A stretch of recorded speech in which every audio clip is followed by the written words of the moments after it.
We'll stick with some football, though. Brett Favre, now y'all know me. I love Brett Favre, don't be wrong, but the whole, is he coming back? It got on my nerves, but I got to mention this. The last second, with throwing a touchdown against the Niners, and, my pick was the Niners winning that game because, Niners are back to glory finally, in my opinion. But Brett Favre beats them with that, like a 40-yard touchdown pass with 2 seconds left. Unbelievable catch. Man, Sitzman, Vikings, Brett Favre, are they for real? Man, after that game, how can you not be a believer in the kind of the Brett Favre magic? I was so sick and tired of hearing about the circus. Me too. Is Brett Favre going to come back? There's all kinds of parodies on ESPN about, is he coming back? I've seen a Sony commercial where it's actually a pretty creative commercial where he's trying to debate whether he wants the TV or not, and the guy's saying, I hate guys who waffle and different things. At least they're able to have fun with it, but as far as on the field, the guy isn't just putting up stellar numbers like he once was, but just adding somebody like that to a team, obviously, I would have to say they're the front runner in that division to compete. Their running game is arguably the best in the game. Who can stop Adrian Peterson?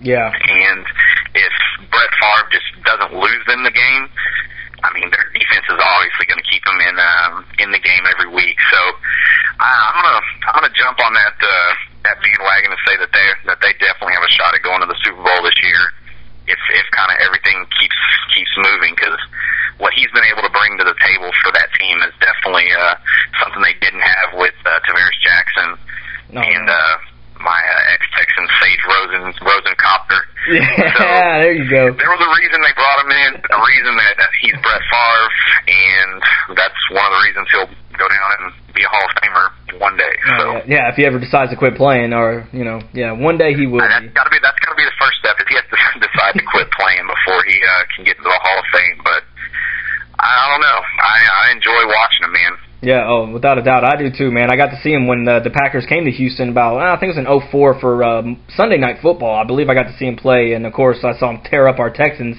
But either way, man, yeah, it's always great to see him play. And one of the things that I noticed that you just don't see other quarterbacks doing is there was a play where he was running downfield and actually laid one of the best blocks I've seen on Patrick Willis ever. And you just don't see on long plays like that the quarterback running downfield and making open field blocks and different things.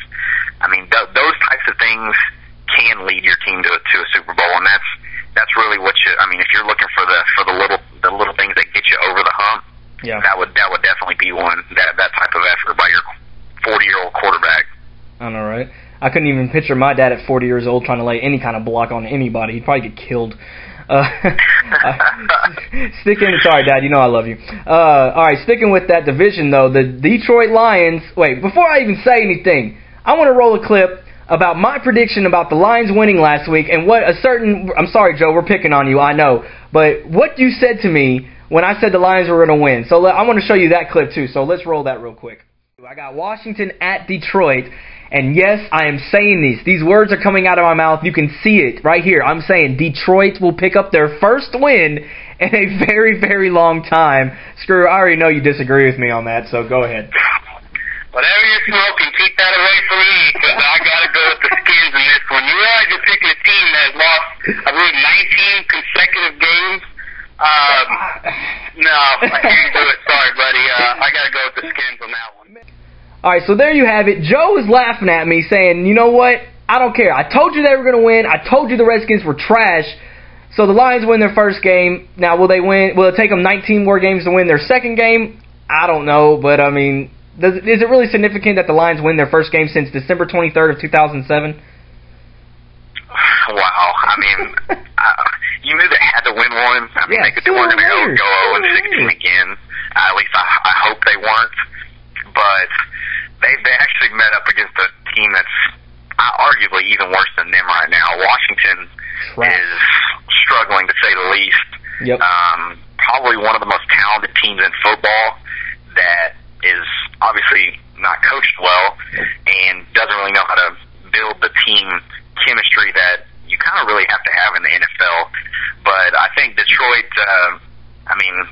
they were at home. They needed they had to get something. That city's gone through so much with the economic downturn and all the different things going on with the car industry, and the city struggles. And that game kind of gave them a little bit of hope. I mean, you knew it was coming, and I would have predicted as well. I mean, Washington was a good matchup for Detroit, to put it mildly, last week. Yeah. Now, whether or not they get another win, that remains to be seen. But you know what? I'm pulling for him, man. I even told Cody Nell I picked his team, and he was very ecstatic about that. So, hey, Cody, congratulations. Your Lions got a victory. All right, sticking in the NFL, of course, we got my run-through of games. Last week, I was 2-2. San Francisco almost beat the Vikings, but that damn Brett Favre had to be Brett Favre and beat him. So it made me go 2-2. Overall record, I'm 6-5 in my predictions this year. I figure that's pretty decent for the most part. I'm floating above 500. Me and Sitzman are going to run through some games here. So we got first game on the agenda, Ravens at the Patriots. My pick, I'm going with the Ravens. Yeah, I'd have to agree with you on that one. I thought you were going to disagree with me on that. Even though the Patriots are stellar at home, I don't think there's going to be any inclement weather that's going to make it kind of a defensive game. The Ravens right now are actually looking really, really good in the AFC, and they're actually, if Pittsburgh continues to struggle a little bit, they could run away with that division. So I'm going to have to say the Ravens just because they're going to be able to run the ball. That's a given. I mean, they have a couple of the best running backs out there right now, and then Joe Flacco's actually starting to look like a legitimate quarterback. So yeah, no I'm going to go with the Ravens as well. And you know what's funny is, too, that the offense is just as good as the defense. You know, with the Ravens, every time you hear the word Ravens, you think defense. You know, I remember Trent Dilfer, mediocre offense. But now it's like, it's almost the opposite way. Joe Flacco, I think it's about to become his team once Ray Lewis leaves. I agree. They've always been known for the defense, just like you said, but their offense is starting to click. Yep, that's a good thing for the Ravens, man. I like watching them play football. All right, next game on the agenda, we got the New York Jets at the New Orleans Saints. Now, don't be wrong, Sanchez is doing a great job, but I'm still not sold. I'm not buying what he's selling. I'm not drinking his Kool-Aid just yet. I want to see how he does, in like 5 more weeks if he still keeps it up. So I'm taking the Saints over the Jets. What about you? Yeah, I have to agree with you on that one as well. The Saints, their offense is almost unstoppable, it seems like. Yeah. And that's, in the NFL, I know the Jets have one of the best defenses, but they're banged up right now. The Jets secondary, Darrelle Revis is probably the best cornerback in the NFL, but Drew Brees will find other options to get the ball to, and the Saints playing at home in front of this probably a sellout crowd at the Superdome. Oh yeah. The Saints don't lose very often at home, so I have to agree with you on the Saints pulling that one out. I would like to see Mr. Drew Brees throw to my tight end, Jeremy Shockey, please, for my fantasy league. I would appreciate that. But we'll get to more on that here later in a second, though. That's going to be a very interesting conversation between me and Sitzman. Okay, Chargers at Steelers. Steelers are struggling. Chargers are really good. Tomlinson, I think I heard, was coming back this week, but I'm still going with the Steelers. I'm not sold that they're struggling right now. I know they're doing. It's only been the 3rd week. We're in week 4. So, Steelers are going to rebound, so I believe they start this week against the Chargers. I got the Steelers.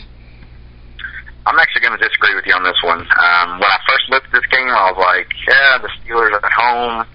That usually has a lot of weighting in the NFL.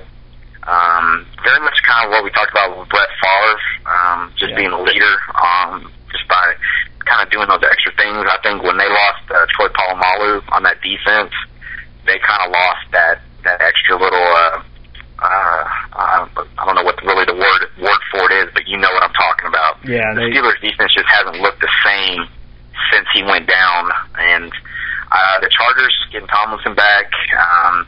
They travel actually pretty well. They've won some road playoff games in the past, and I don't think that going into Pittsburgh will really affect that. It's going to be a good game, though. I think it's I don't know the actual line of the game, but I think it's going to be a close one, and it should go down to the end. But I think the Chargers' offense will I think they'll overcome the Steelers' defense, and the Steelers still can't run the ball, and that's going to be an issue. Yeah.